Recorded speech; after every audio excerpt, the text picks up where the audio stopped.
Good morning. It's a pleasure to be in New Hyde Park today.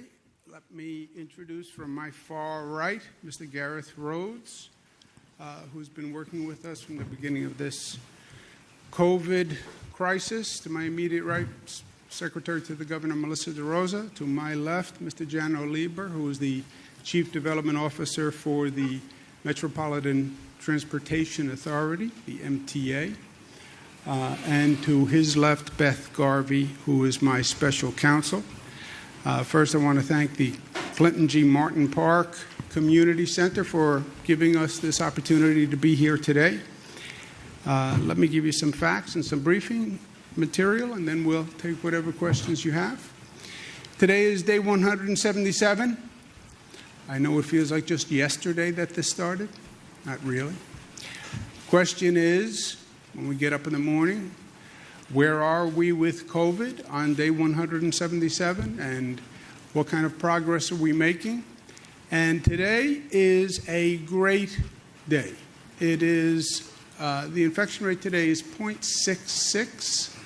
That is the lowest infection rate that we have had since we started this. So that is really great news.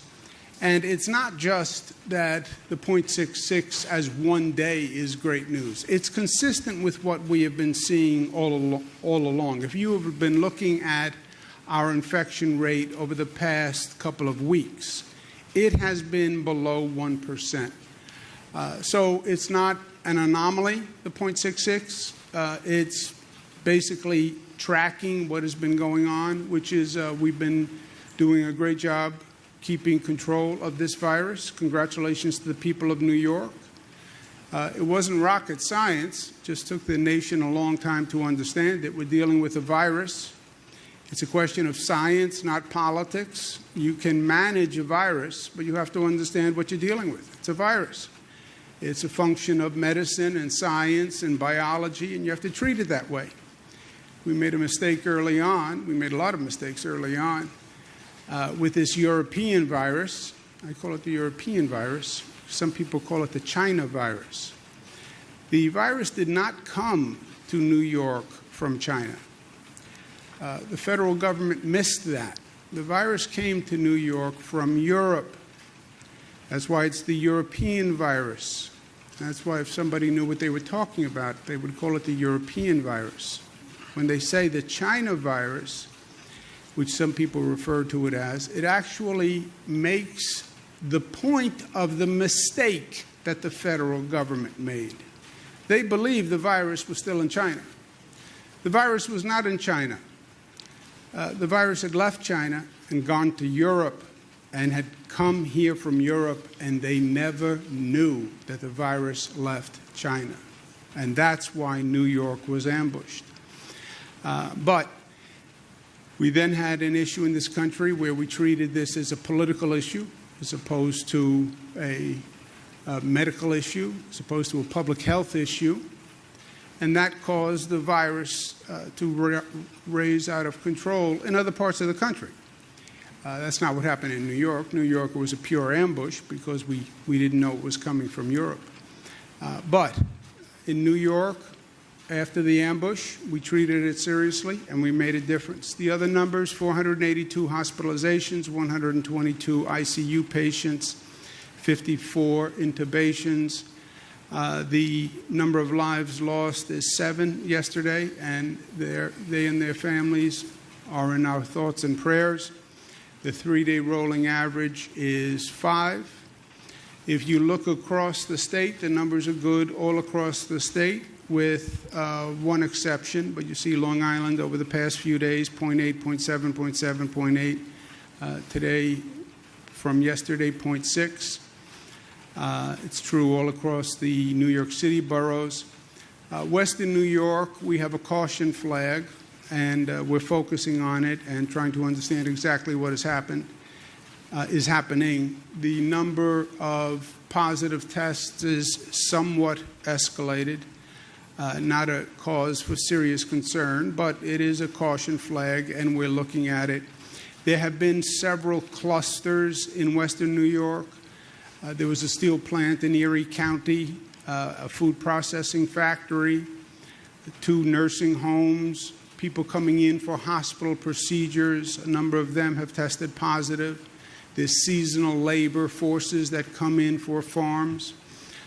But we do more testing in New York than any other state, so we can identify when you start to see an increase, a quote-unquote cluster, as we call it.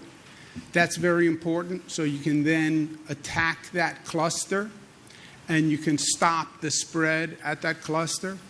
So that's what we're looking at in Western New York. We have done a number of initiatives to protect our progress, as we call it, where our infection rate is low. The question is, how do you keep it low? How do you make sure you're not getting infected from people coming in from other states where the infection rate is high? And how do you make sure you're maintaining compliance, bars, restaurants, young people? We're actually setting up testing sites at our airports to be able to do faster testing of people coming in, also hospital staff. We have beefed up our compliance efforts. I've said many times it's the responsibility of local government to use their police to make sure the health orders are being enforced in bars and restaurants. To supplement their efforts, we have the state police and the state liquor authority that is inspecting bars and restaurants to make sure they're in full compliance with the rules and regulations. They've looked at just under 4,000 establishments and 34 additional violations. There was a drive-in in the village of West Hampton over the weekend. It was a concert series, and it was a matter of concern. We've had bad experiences with several towns and villages on Long Island, but I want to thank the village of West Hampton, the trustees, Mayor Moore, and County Executive Steve Ballone. The concert series happened over the weekend, and the village police force was there, and they were enforcing compliance. I asked County Executive Ballone if he would have the county personnel also attend the concert and make sure that all the health ordinances were complied with, and I want to thank them very much. That's a positive sign.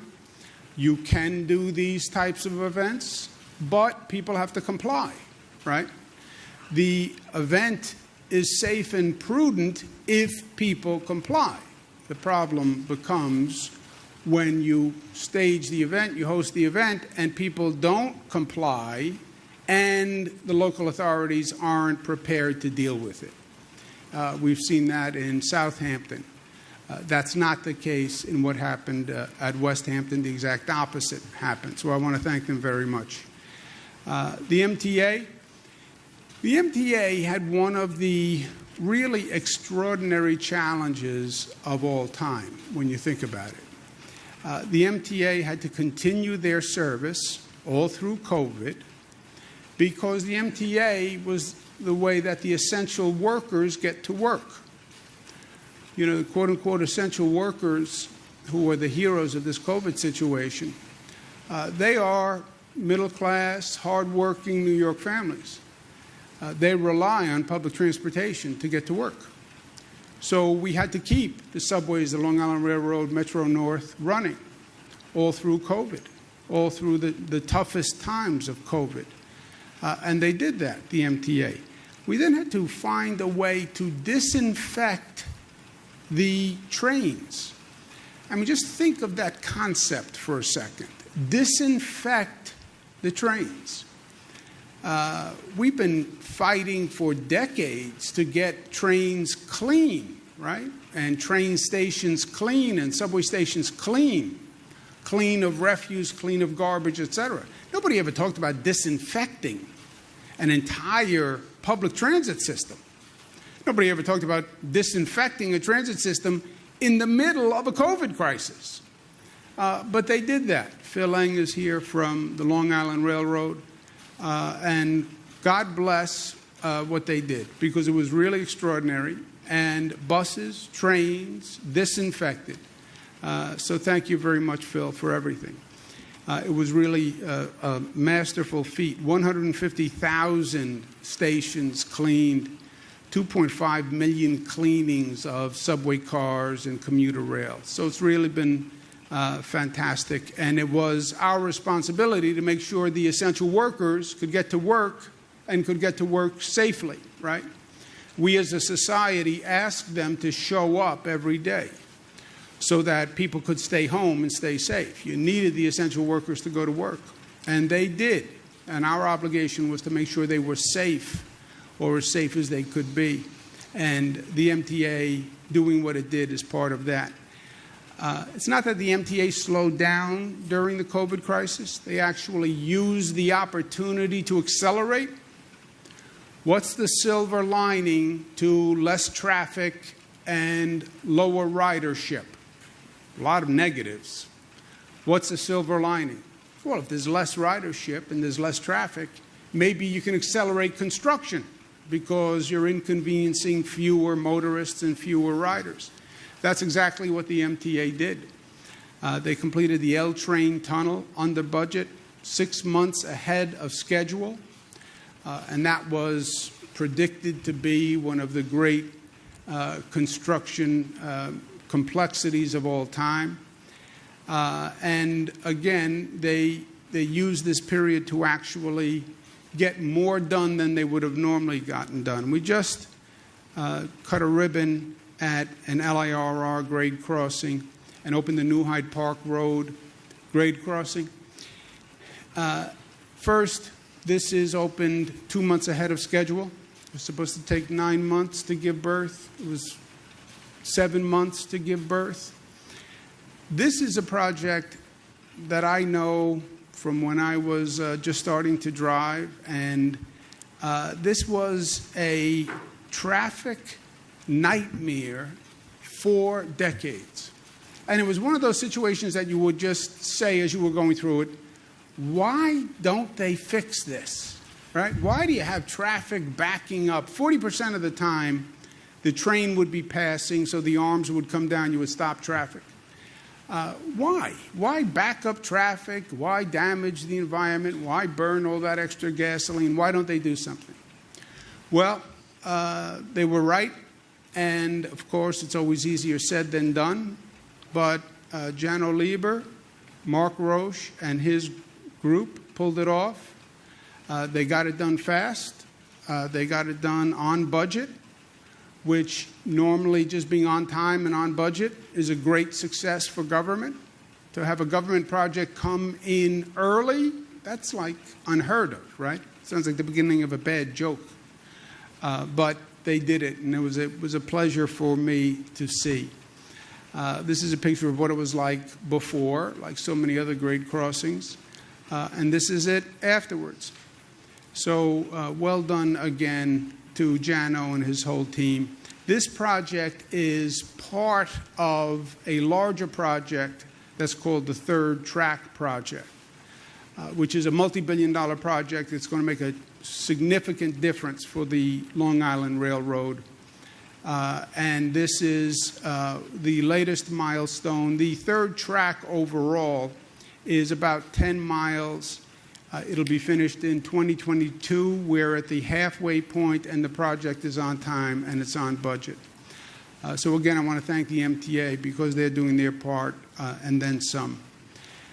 We just, on Long Island, went through the response to the most recent tropical storm. The response by the utility company was unacceptable. And it's even worse because this is not the first time we've had a storm. Storms have become more and more the norm, right? Because of Long Island's geographic location, New York City's geographic location, they're subject to storms. It's unacceptable that the utility companies continue to have such problems during the storm and in the aftermath. We know these storms are going to happen. We know that in the middle of the storm, power is going to go out for consumers. We know the consumers are going to want to know when their power comes back on just so they can plan and they can live their lives. we know that trees are going to fall and branches are going to fall and wires are going to come down. Why is it every time there's a storm, the utility companies are so slow in their response? Why? We pay for the utility companies to provide a service. They're not doing us a favor. This is what we pay for. And we don't pay just to have the utility companies function on a nice day. The essence of what we pay for is be ready for a storm. Be able to handle the storm. Give me information when my power goes out and get my power on quickly. That is what we are paying the utility companies for. And the way the utility company works is they get a license from the state, franchise agreement. They then get paid by the ratepayers and get a profit on top of their cost. I believe some of these utility companies have now have the attitude of too big to fail. We have the license to operate. Well, there's nothing you can do about it. That's not true. They work for the people of the state. If they're not providing the service, then fire them. We pay for that service. If they're not providing the service, then find someone else to provide the service. The laws right now in the state of New York, I believe, are too protective of the utility companies. And that has to change. Right now, there's a legal limit on what you can penalize a utility company afterwards. And the current law says the penalty can be $100,000 or 0.02%, 0.02 of 1% of the gross operating revenues. That's the legal limit of what they can be penalized.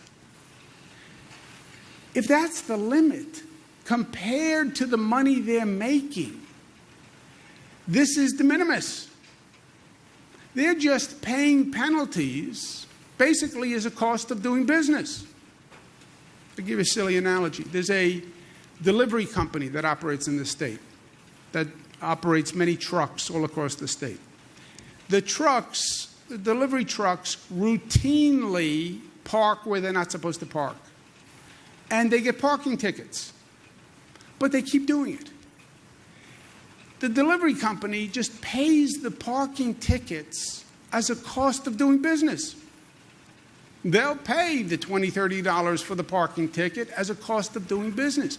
We've gotten to a point with these utility companies where they basically say, okay, penalize me. The penalty is going to be relatively de minimis compared to the overall cost of doing business. I'll pay the penalty.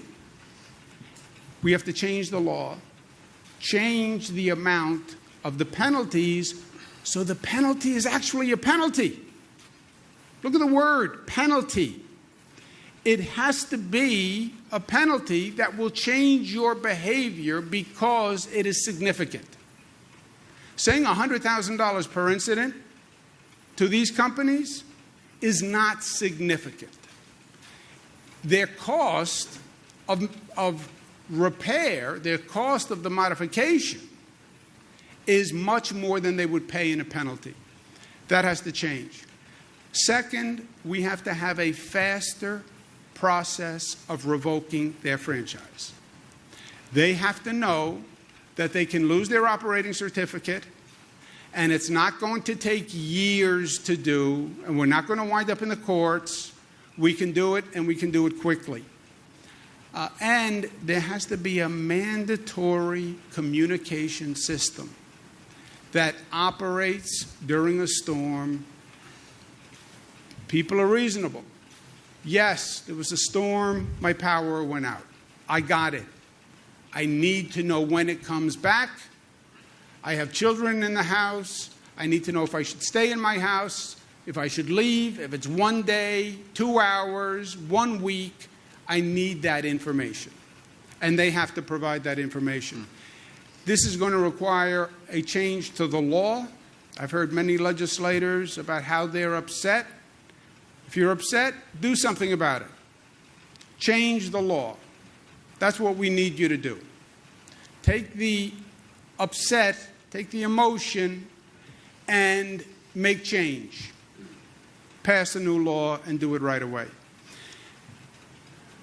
September, schools are back and working through that issue. Question of youth sports has come up.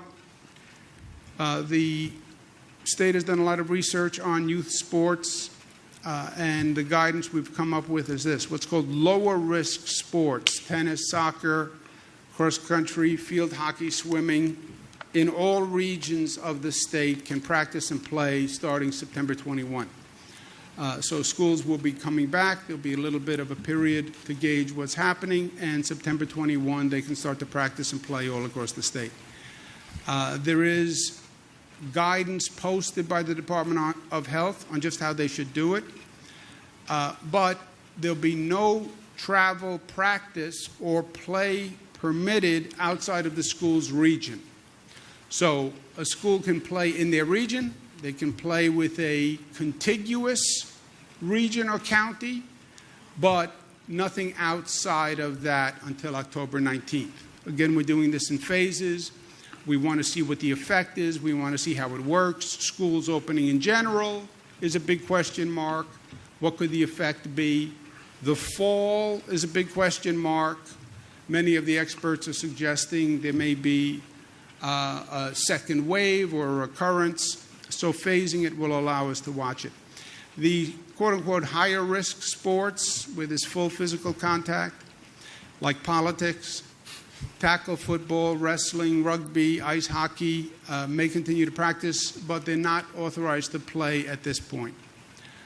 Last point, I signed several bills last week into law that make it easier to vote, allowing a voter to get an absentee because of risk of illness, that's COVID, counting the ballots postmarked on or before Election Day or received by the Board of Education without postmark the day after Election Day, eliminating the requirement that voters wait until 30 days prior to election before requesting an absentee ballot. Those were good bills. I signed them. That'll make a difference. We're going to make the system even better. I'm issuing 5 executive orders today, extending the temporary illness option to elections not administered by the Board of Elections. So the COVID exception will apply across the board. Mandate county boards send a mailing to all voters notifying them of the deadlines and methods to request an absentee, because by law you still have to request an absentee. You don't just get an absentee, you have to request an absentee. They send it to you, you fill it out, you send it back. There are 2 steps to it. There have been issues about the paperwork that Board of Education used, so they're going to make changes to that to make it simpler. All boards of education must make sure they have everything in place, the staff in place to count the ballots as soon as possible. And the Board of Elections have to report staffing plans and any needs for additional staff. If they don't have the staff, tell us before, so you can get the staff, because you have to be able to count the ballots. You have to be able to tabulate the vote. We want it done right, but we want it done timely, and we don't want to hear after the fact excuses why you couldn't do it. Tell us how you're going to do it before the fact and your staffing plan from the Board of Elections that will actually do that. This election is going to be, I think, one of the most critical in modern history. It will be controversial. You already hear the statements questioning the vote and the accuracy of the vote and mail-in ballots. We want to make sure every vote is counted, every voice is heard, and that it's fair and right and accurate. And we will do that because we are New York tough and smart and united and disciplined and, most importantly, loving. Questions? Governor, the Financial Times reported that the president is considering authorizing emergency use of vaccine before the elections in the coming weeks. Does the state have the legal or logistical authority to block that supply chain so that if there are concerns about safety or efficacy, that the vaccine cannot be distributed and used in New York State? Yeah, I don't know what the president is talking about exactly. That's not anything new. It tends to be the rule that I don't understand what the president is talking about. Must be me. We're going to look at exactly what he said. What does he mean in an emergency order? Who does he think is going to administer it? And we're having the health department review it as we speak. As soon as we understand the facts, and as soon as we ascertain that they are facts, right? Because sometimes the president says something, but it's actually not true. So as soon as we find out what the facts are, we'll analyze it and we'll have an opinion. The FDA issues an emergency use authorization that it has done, and you used it for various treatments or testing. It's a process that I'm sure you're familiar with. If the FDA, by his order, approves for emergency use of vaccine that is not undergone a phase 3 trial, does the state have the authority to block its use if the supply chain block it from being used in private facility, public facility?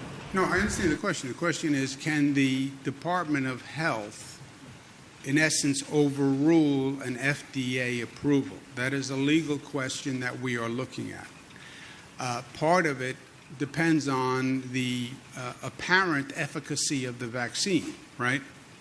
If it's a political vaccine, then, and there's no bona fides to it, that's one situation. So it will depend on the facts. The MTA is talking about losing $10 billion through next year because of the coronavirus. They've asked the federal government for $12 billion in additional aid. Without it, they say you can see deep service cuts, fare hikes, layoffs. At the same time, they're looking to grow labor costs by almost $500 million, adding almost 800 new jobs. Do you think the MTA is doing enough to get its house in order for turning to the federal government for help? Yeah, I think look, if the federal government does not provide assistance to the MTA, to the state, to the local governments, to the hospitals, to the schools, it's going to take the economic crisis we're in now, and it's going to increase it exponentially. Every economic expert will tell you that when they look back at prior economic disruptions, if you then force additional cuts by the state government and the local governments, you make the situation worse, and it takes the nation longer to come out of the recession. As a practical matter, as simple math, the MTA ridership has been down dramatically. It still is down dramatically. That means their revenues are down dramatically. Their costs have not been reduced. So something has to give, and that's what the MTA has to work through. I am confident that the MTA, like the schools, like the hospitals, like state governments, like Nassau County, like Suffolk County, if there is no federal aid, they're going to have to take a very sharp pencil to their books, and they're going to have to find savings wherever they can. I'll ask Janet if he wants to add anything to that. One other point, though. The federal government, New York, is in a different position than almost any other state, certainly any other state outside of the Northeast. The COVID problem in New York was a direct result of the negligence of the federal government. If this was a private situation, the state could sue the federal government for negligence, gross negligence. The federal government is responsible for public health and international monitoring of public health. CDC, Centers for Disease Control, NIH, Department of Homeland Security, their job is to track global pandemics like MERS, like SARS, like swine flu, like H1N1, like Ebola. That's what they do. State government doesn't do that. Their responsibility is public health, homeland security, track diseases around the world and make sure you know where they are and make sure you know if they're coming here. That's the federal job. You know what they did? They failed. They failed. You know how you know that? They admitted it. They admitted it. They said, China virus. The virus came from China. The virus was in China in December. They don't take action until March. What did you think was going to happen between December and March? You think the virus was going to sit there in China and wait for you? December, January, February, March? No. I mean, it defies common sense. The virus got on a plane. And it went to Europe. And the federal government, hear no evil, see no evil, speak no evil, knew nothing. And it went to Europe in January and February, and then it got on a plane, and it came to New York. You know where the European flights come? They come to New York. They come to JFK. They come to Newark. And it was coming for weeks and months, and they never knew. That's where the explosion came from. And when I say they admit it, go pull the quote from CDC Dr. Redfield. Go pull the statement, the testimony from Dr. Fauci, who say, yes, we thought it was coming from China. It was coming from Europe, and everybody was still looking at China. They have admitted that. And that's how we had the explosion. Why? Because it had been coming for weeks and months due to federal negligence. Now, the other states can't make that argument because once it happened in New York, now they're on notice, right? It's in America, big time. Not just a couple of cases in Seattle, a little bit on the West Coast, flights from China, from the Wuhan province. No, it's in New York. It's here. It's here big time. They had notice. We had no notice. We were ambushed because the federal government failed in its job. Failed in its job. Now, you cost New Yorkers lives, and you cost New Yorkers billions of dollars. And now to add insult to injury, you want to say you're not going to provide federal funds to help alleviate the damage that you caused? That's going to be their position? It's reprehensible. Let those Congress people produce no federal funds and then come home to New York and run for re-election in November, and let's see what happens. Don't provide subsidy to the MTA. Let the LIRR service reduce or the fares go up, and then let the congressional people explain it when they go to the people on Long Island and ask for their vote. Do you have a point, Janice? So, Alfonso, you know it. The MTA's got $2 billion of recurring savings we put in effect in the last couple of years. There's hundreds of millions of dollars more of savings in our budget plan that was been recently discussed. And as you know, the positions that you're talking about, which, by the way, are for car cleaners to accomplish the disinfection that the governor talked about,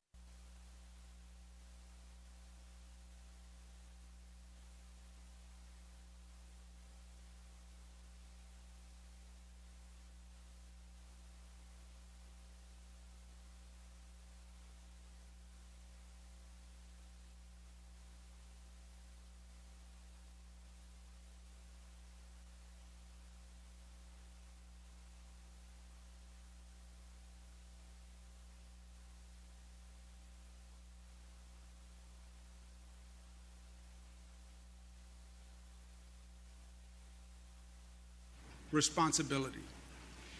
Look at what we did.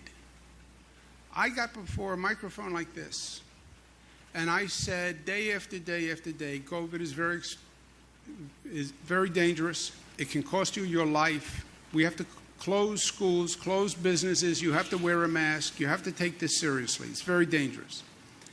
In the next breath, I said, but we need the essential workers to go to work. In the next breath, we need the police, we need the firefighters, we need the transit workers, we need the Long Island Railroad workers. We have to disinfect trains. In the next breath. And the essential workers, nobody said, well, why should I go to work? Why don't I stay home and be safe with my family? They showed up. Not because these are high-priced jobs. The bankers, the hedge fund operators, the big lawyers, they stayed home. These were the working families of New York, and they stepped up for us. We had a moral responsibility to make sure we were doing everything we could do to keep them safe. And one of those things was to make sure the public transit system that they needed, because they couldn't drive to work and pay the parking and pay the gas and pay the tolls, that was safe for them. So did the MTA have to pay to disinfect the trains? Yes. And I'm proud that they did. And I wouldn't have had it any other way.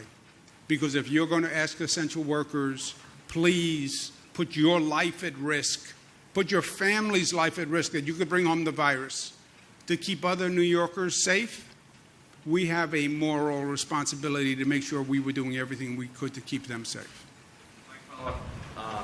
On the table, the MTA has said is fare hikes above what was already planned. They have this 2-year cycle where every 2 years they raise fares by 4%. The chairman of the MTA first said there will be no pandemic-related fare increases. Now they're saying they are considering them. There are folks that say that should be the last thing on the table because right now you need to grow ridership, and increasing fares will actually push some people away. Any thoughts on whether that should be on the table or not? Look, I don't know what's on the table, what's off the table. I think it's all premature. The table is set by the federal government. The federal government should provide federal relief to the MTA. You shouldn't get to a situation where after everything that happened, after everything the federal government did to us, they're now going to say, we're going to starve the MTA and starve the state and starve the hospitals and starve the schools. By the way, the federal negligence that caused COVID isn't a long series of negative federal actions, right? This is after they passed the SALT tax reform that raised taxes of New Yorkers, raised property taxes. Since I've been governor, taxes for every New Yorker have been lower than ever. Since I've been governor. First cap on property tax increases. You know who raised your taxes? Donald Trump in Washington with SALT. Then they won't fund the air train from LaGuardia. Then they won't fund the 2nd Avenue subway in Manhattan. Then they won't approve congestion pricing. Everything they have done has been negative to New York. Let's take one more. Young lady. Follow-up